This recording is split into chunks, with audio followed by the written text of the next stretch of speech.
As investors switch to lesser AI brands, Nvidia's stock stays range-bound.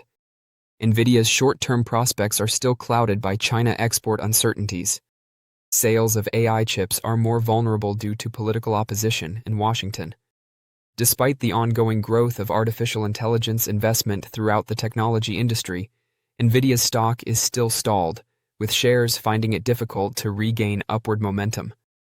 The absence of consistent growth is indicative of both a general shift away from mega-cap technology equities and ongoing skepticism regarding Nvidia's ties to China. Building on a rise of almost 3% from Wednesday's session, Nvidia shares were up around 0.8% at $185.02 in early trading on Thursday. In contrast to other areas of the semiconductor and AI ecosystem, the stock has made very little progress over the last few months, as seen by the fact that it is currently trading close to levels last seen in August. Months of contradictory signals regarding Nvidia's access to the Chinese market, which is still crucial to its long-term development story, have been a significant contributing cause to the company's sideways trading. Jensen Huang, the company's chief executive, is hopeful that U.S. export permits will enable Nvidia to start shipping its H200 AI processor to China again. However, Beijing's regulatory ambiguity has frequently dampened that hope. Investor expectations for a possible $54 billion revenue opportunity have been at odds with reports that Chinese officials have stopped orders and suggestions that any approvals may be selective rather than widespread. The circumstance has brought back memories of the $5.5 billion inventory write-down that occurred last year, when Nvidia's capacity to sell chips made for China was abruptly stopped by changes in policy. Nvidia's short-term prospects are still clouded by this geopolitical tug-of-war, and investors are uncertain if the Chinese market will spur growth or continue to be a constant drag. Simultaneously, investor interest in the AI topic appears to have moved to other semiconductor industry sectors. Manufacturers of semiconductor production equipment, including Applied Materials, have benefited from increased capital spending throughout the chip supply chain, as have memory product manufacturers like Micron Technology. As investors wager on a rebound in its server and PC sectors, Intel has also become a standout performer. Even though Nvidia is still the leading provider of expensive AI accelerators, these rotations have reduced demand for the company's stock. UBS analyst Timothy Arcuri stated in a research note this week that it is difficult for many investors to buy considerably more of the leading AI stocks, such as Nvidia, because their market capitalization has increased so much, and they now make up such a significant amount of important benchmarks. In Washington, political opposition grows. The difficulties facing Nvidia extend beyond the state of the market. Lawmakers in Washington, even some in the president's own party, are becoming increasingly opposed to President Donald Trump's proposal to issue licenses that would allow Nvidia to export more potent AI processors to China. This week, the U.S. House of Representatives Foreign Affairs Committee passed measures to strengthen congressional control of AI chip exports, which heightened the opposition. The committee's chair, Rep. Brian Mast, R-Flaw, introduced the AI Overwatch Act last month. The bill would mandate that permits for exports of sophisticated AI chips be approved by the Senate Banking Committee and the House Foreign Affairs Committee within 30 days. By passing a joint resolution, lawmakers would be able to prevent exports. The AI Overwatch Act would temporarily prohibit AI chip transfers until the administration produces a national security plan overseeing AI exports, and it would cancel current licenses for such transfers if it were passed. Under the idea, trusted U.S. corporations that ship chips overseas under U.S. supervision are exempt as long as they adhere to certain security requirements. The bill was introduced as the Trump administration gets ready to approve Nvidia's sale of its H200 chips to China, which are much more potent processors than those that were previously allowed for export. Supporters claim these transactions are essential to preserving American leadership in AI, while detractors claim they could erode U.S. technological advantages. Join our investor community. Hit subscribe and like to get your daily Nvidia stock insights and tutorials delivered. Nvidia announced in November 2025 that it will spend up to $10 billion in Anthropic. Additionally, according to the company, it will assist in optimizing Anthropic models for overall cost of ownership, performance, and efficiency. Google TPUs, Amazon Trainium processors, and Nvidia GPUs have all been used to train Anthropic's AI models. Vera Rubin, which promises more efficiency and performance, is on the horizon, but the corporation has been wise to not concentrate only on training its models on Nvidia. Amazon. Up to $8 billion, a major cloud partner with a share that converts to equity, is one of Anthropic's Mag 7 investors. According to the New York Times, Google has invested $3 billion and holds around 14% of the company, although it does not have board seats or voting rights. By November 2025, Microsoft will have invested up to $5 billion. In a recent fundraising round, Nvidia invested up to $10 billion. From a strategic standpoint, it makes no sense to jeopardize the $10 billion investment, and it is not the appropriate time to ruin the collaboration before determining whether Vera Rubin actually produces the anticipated performance boost. However, at the World Economic Forum in Davos, Switzerland, Anthropic CEO Dario Amodei made a really scathing remark that was subtly directed at Nvidia. The new U.S. government policy that permits the sale of potent AI processors to China worried Amodei. He minimized the true reason he is against selling H200 chips to China and overhyped AI's potential and risks, as is the custom of nearly every CEO of an AI company. In an interview with Bloomberg, he stated, "I think it would be a big mistake to ship these chips." He went on to illustrate how absurd that is, even struggling to put it into words when he said, "I think it's a bit like, like selling, nuclear weapons to North Korea and, bragging." Although the CEO of Anthropic did not specifically name anyone, his criticism of the policy was obviously directed at the sale of Nvidia's H200 chips to China.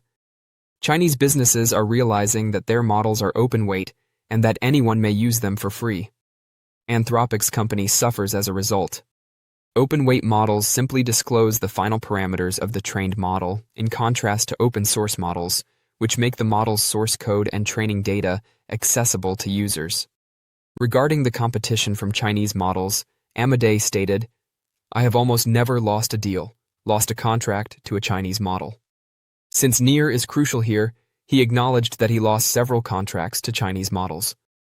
There's much to take note of here. The actual loss that Chinese models are causing Anthropic is likely greater because they are so simple to test and set up that many businesses may be avoiding contacting Anthropic entirely. Anthropic may also be turning on Nvidia because of its open-source Nemotron models and AI factories. Any business or organization that can afford a sovereign AI would want one for a number of reasons, including data ownership, privacy, and model fine-tuning. Open source, or at least open weight, models are therefore the way of the future. According to Wired, hundreds of scholarly papers presented at NeurIPS, the leading AI conference, employed Qwen, indicating a gradual but noticeable movement in this direction. Andy Konwinski, co-founder of the Laude Institute, a non-profit organization created to promote open US models, told Wired that many scientists are using Qwen because it's the best open-weight model. According to Bloomberg, Nvidia CEO Jensen Huang intends to fly to China in late January to attend business parties prior to the Lunar New Year holidays, while Anthropic is opposing the new policy. Huang intends to travel to Beijing, but it's unclear if he would meet with high-ranking Chinese officials, according to Bloomberg's source. Huang seems to have the ideal chance to persuade Chinese authorities to permit the importation of as many H200 chips as he can sell on this trip. Although there are many individual businesses on the stock market, they are all connected. While one might be a supplier, another might be a product marketer. While one person utilizes its products, another can be a designer. Investors might therefore search the earnings reports of other companies for hints on a particular stock. I recently came upon one such significant relationship in the fourth quarter earnings report of Taiwan Semiconductor Manufacturing. Also referred to as TSMC, it is the world's leading logic chip foundry, supplying almost all advanced technology companies with logic chips. Nvidia is one of its largest customers, and the news that TSMC recently provided to them is extremely significant. There aren't many logic chip foundries in the globe. TSMC and a few smaller rivals, including Samsung, don't have the same degree of domination. After Intel's downfall, TSMC is essentially the only brand in town. Therefore, it is quite easy to track the downstream consequences of the top chip producer's statements about positive or negative demand. Chief Executive Officer C.C. Wei stated that his company has raised its forecast for artificial intelligence AI chips to a mid to high 50% compound annual growth rate, CAGR, for the years 2024-2029 during the company's fourth quarter conference call. That's incredible growth, and it's encouraging for some of the other forecasts Nvidia has made to shareholders. Investors were informed by Nvidia that it anticipates global data center capital expenditures to increase from $600 billion in 2025 to $3 trillion to $4 trillion by 2030. That works out to a 42% CAGR during that period, which is just below TSMC's expectations. Although these two forecasts differ slightly, they are sufficiently similar that I believe investors can accept TSMC's as confirmation of Nvidia's. This might have a significant impact on the latter corporation because, should it come to pass, it would generate substantial income in 2030. For Nvidia's fiscal year 2026, which ends in January 2026, Wall Street analysts project $213 billion in revenue. The corporation would make $866 billion if its revenue increased at a 42% CAGR over the following 4 years, ending in 2030. To triple revenue in 4 years would be quite an accomplishment for the world's largest corporation by market capitalization, and if its projections come to pass, it would be a no-brainer purchase at this time. Maintaining Nvidia's market share would be necessary for that, and it won't be simple. But in my opinion, it's well-positioned to keep expanding quickly over the next 4 years, so investors who aren't already familiar with Nvidia might want to consider doing so. A common concern among investors is the possibility of an AI bubble. Nvidia's stock would probably be impacted if one were to form. The CEO of Taiwan Semiconductor shares this worry. He said he is very nervous about the demand for AI. However, he claimed that before deciding to invest more than $50 billion in chip production capacity, his company conducted extensive research and consulted with its largest clients. Wei warned that TSMC is in danger if it is incorrect. He has spent a lot of time in the last quarter making sure demand is genuine, so he is extremely certain that the research is accurate. Since businesses are making every effort to guarantee that the demand for AI is here to stay, I believe this should allay some concerns about an AI bubble. Stocks like Nvidia and Taiwan Semiconductor Manufacturing have a lot of opportunity to rise if it is. In my opinion, each is a great investment choice for 2026, and now is the ideal moment to buy them if you haven't already. Few businesses in history have grown at the same rate as Nvidia. It was widely believed a little over 3 years ago that Nvidia was a specialized firm in the online gaming industry. The story of artificial intelligence, AI, as a whole now largely depends on Nvidia's quarterly financial results. How did this change take place? Essentially, the company's graphics processing units, GPUs, are now the foundation of generative AI development and have been used far beyond the gaming sector. You can be sure that Nvidia's phones are ringing off the hook for extra processors every time a hyperscaler constructs a new data center. Although Nvidia's market capitalization increased from $345 billion to almost $4.5 trillion because to generative AI, the remainder of the decade will be characterized by infrastructure. Let's examine the many advantages that Nvidia should experience in the coming years. After that, I'll examine Nvidia's valuation profile and explain how it might grow to a $10 trillion market capitalization by 2030. Nvidia is discreetly transforming from a GPU designer into a whole platform that includes networking hardware, semiconductors, and software. The business has established connections with several well-known businesses, such as Nokia, Anthropic, Intel, Grok, Palantir, and Archer Aviation. The goal of all these opportunities is to make Nvidia a vertical solution for systems throughout the AI value chain. With Anthropic's heavy reliance on Google Cloud Platform, GCP, Microsoft Azure, and Amazon Web Services, AWS, Nvidia is becoming the clear leader in the fight against AI capacity bottlenecks. As Anthropic and its competitors train next-generation models, these hyperscalers have equipped their data centers with clusters of Nvidia's GPUs, providing the business with an unmatched degree of lock-in. Nvidia is acting wisely by going beyond the basics of model training. Inference is the next issue that will come up at the compute layer. Moving inference internally to more quickly and effectively supplement its current infrastructure is the strategic goal of the company's new $20 billion licensing agreement with Grok. Intel's x86 CPUs are used by many businesses. Nvidia is ingeniously making a name for itself in the CPU market through its partnership with Intel. The two seasoned semiconductor experts are developing unique CPU designs that make use of Nvidia's NVLink interconnects. Nvidia can now sell full-stack server racks without requiring businesses to change their designs thanks to this technology. The way Nvidia's technology is incorporated into enterprise workflows further strengthens its moat.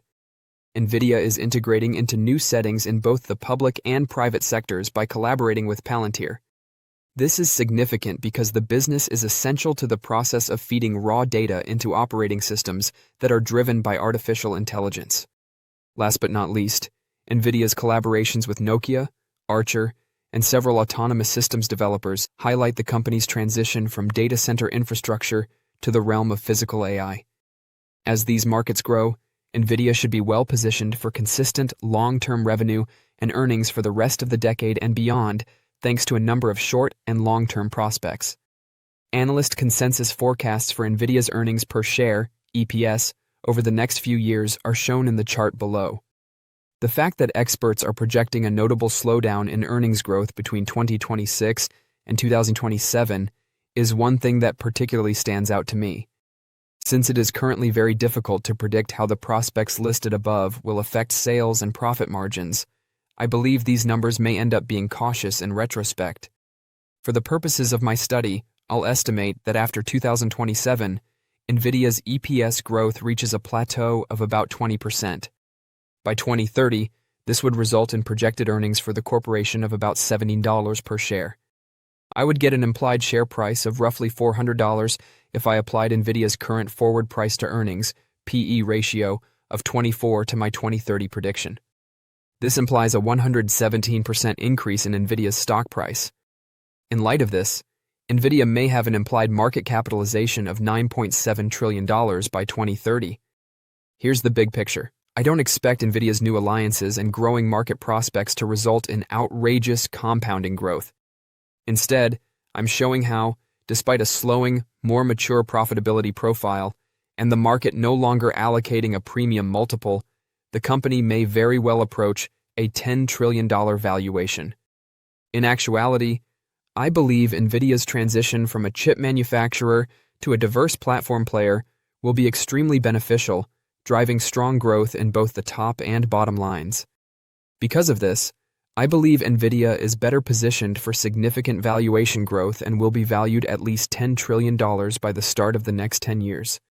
Because of these factors, I believe that investors with a long time horizon should purchase Nvidia immediately. The company is, in my opinion, one of the most attractive prospects with the potential to dominate the AI space for many years to come. Don't forget to share your thoughts and experiences in the comments below. Your input helps create a more knowledgeable community where we can all learn and grow together in the world of investing. Stay up to date with the latest market trends, insights, and key updates by subscribing to Investing Tutorial. We're here to help you make smarter investment decisions and stay ahead of the curve.